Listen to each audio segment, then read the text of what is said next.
Today we're checking out this Jontay Porter story. Toronto Raptors center Jontay Porter is out of the lineup and a subject of an NBA investigation into irregularities on prop betting involving him. I have to say, there's no way in hell he's the only player who bets on himself. I think it's obvious players bet on themselves, especially people who don't make as much as the max contract players. This story is just funny because the details of the story. On March 20th in a game against the Phoenix Suns, Porter played just 3 minutes before leaving the game due to what the Raptors said was an illness and did not return. He did not score, attempted, and missed one shot, and had 2 rebounds. Sportsbook had his over and under set at around 7.5 points and 5.5 rebounds. The next day, DraftKings Sportsbook reported to its users that Porter's prop bets were the #1 moneymaker from the night NBA. Yo, this nigga, that shit says 7.5. He was like, oh, say less. Nigga, I'm not scoring. I'm about to get a donut. Bro, then the shit gets worse. Bro bet the unders on himself 2 times. Faked an eye injury 4 minutes into the game. Felt sick and exited early the other game. What makes this shit so bad, the brother of Michael Porter Jr. So, you know for a fact they about to look into what MPJ even doing. I don't think he has to gamble. He's not someone that has to gamble. He has a pretty good deal. You know for a fact that nigga had to know about that shit to some capacity. There's no fucking way. That's his brother. So he took bet on yourself to a whole nother level, bro. Footage from one of the games. Like, just watch his face after he hits the shot. This shit's hilarious. Watch his face. Look, watch this. He was like...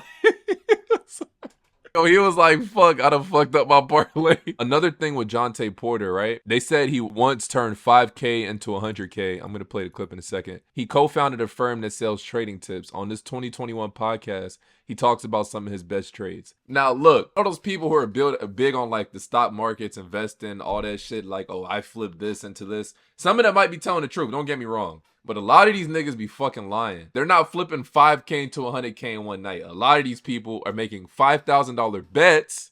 And then it's easy to, yeah, I did. I just flipped this stock and I did this. It's cap. It's all bullshit. It's him talking about his like trading and stocks and shit. Once I turned 5K into 100K off our earnings play on Robinhood, I took out most of that and just traded with. Y'all hear that? He said he flipped 5K into 100K on Robinhood. Cap. I go against a lot of the typical rules of like safe traders with that account because man, bro, this nigga knows damn well he took that 5K, did a parlay, and flipped that bitch into 200,000. Try to grow it as quickly as possible. And obviously, I'm not doing this as my main source of income. It's more of a side gig where I try to. It's like my fun money. If I do good, I withdraw it and put it either in savings or bless myself with something. But yeah, man. If not, you're depressed. Yeah. You sound like one of them crypto scammers. I ain't gonna lie. Advice for anyone who subbed to me: if somebody gets to talking about money like in a like loose way, because making money in this economy is very difficult. So somebody's talking like, oh, all you gotta do is make 50K, do flip. It's bullshit. Like they got some other shit going on. Don't listen to none of that nonsense. It's nonsense. The NBA player. So you know when shit happens to you, people start digging up old tweets, right? So I'm guessing he has some shit going on, and he tweeted this. Just got access back to my account. I don't know if he was like consulting or whatever, but he was like, just got access back to my account. I'm sorry to everyone who fell for the PS5 scam. I'm hearing you can report it to your bank or Cash App and they're refunding. If not, please DM me. I'll do my best to help everyone out.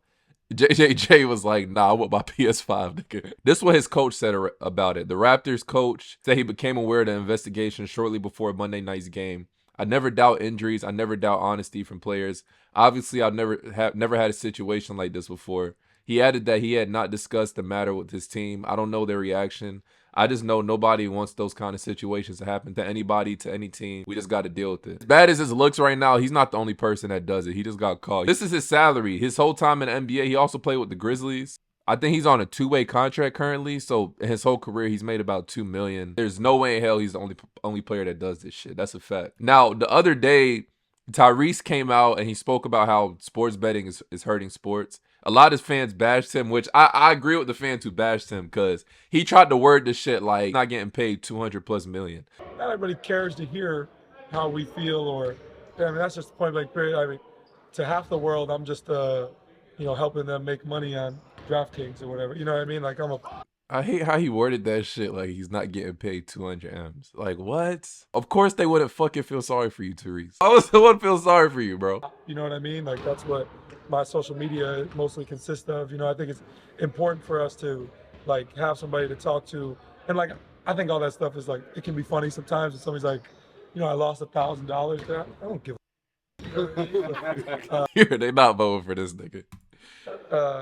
I do think that it's important for us to just have conversations with people who really value who we are as human beings, and it's not just sports psychology. It's our teammates, it's our loved ones, it's people who really look out for our well-being, and that's important for me to just have those constant conversations. Listen, guys, I know I only work 7 months a year and make more in one day than 99% of the country does in 5 years, but I'm telling you, it's hard out here for a prop. Like, you feel me? Of course, I'm not gonna feel bad for you, bro. The economy is tough for most people. A lot of people are stressed. You're getting paid $200 million. If you know how many people want to get paid $200 million to be a fucking prop? Like, you acting like play good, you wouldn't have no fucking problems. Yo, players only talk like this when they're in a slump. When they're in a slump, they start saying all types of shit no one's trying to hear. Athletes who make money off the public wonders why the public's making money off him. News at 11.